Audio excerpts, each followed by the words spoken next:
Good afternoon, welcome to the Midday Mull for Thursday the 28th of January. Reading in Matthew 28, we have the story of the resurrection.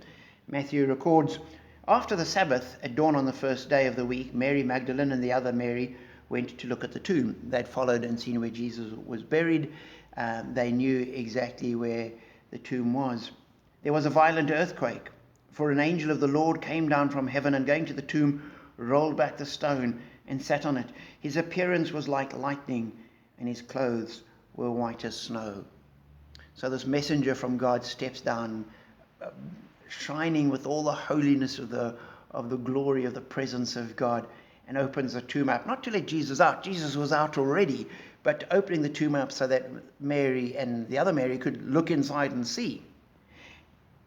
However, the guards were so afraid of him that they shook and became like dead men.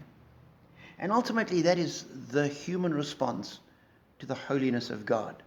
And this wasn't even God, this was one of his messengers. This wasn't even in heaven, this is coming down to earth.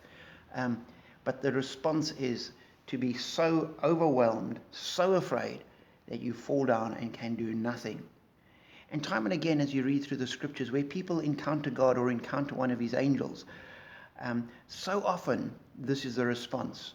You think of Joshua meeting the angel of God before going to Jericho, and he falls face down in front of the angel of God.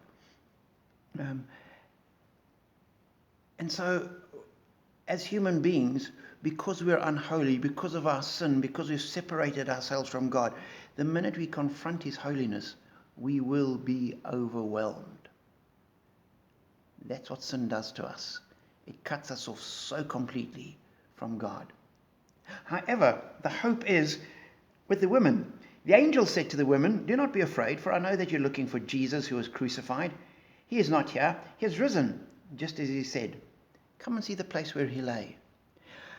And the women are able to interact with the angel. They don't fall down as dead and just lie there. They are afraid to a measure, so the angel does need to say to them, "Don't be afraid," but he can talk to them. They hear him, they listen to him, they engage with him, they go and they look into the tomb. Why? Because they have walked with Jesus. They have been his disciples. They have been touched by Jesus and transformed by Jesus. And when that happens, when we are touched by Christ, when we accept Christ, when we walk with Christ, Paul says, when we are in Christ, then the holiness isn't overwhelming. It might be a little, cause some measure of uncertainty and some measure of fear, but it doesn't leave us feeling so totally overwhelmed like it did the guards. And so that is our hope, that we can approach a holy God, not because we deserve to, not because we can get it right of ourselves, not because there's anything we can do that'll sort it out, but because of Jesus and what he has done and what he gives to us. This we need to remember. This is our hope, and this is what we hold on to. Be blessed.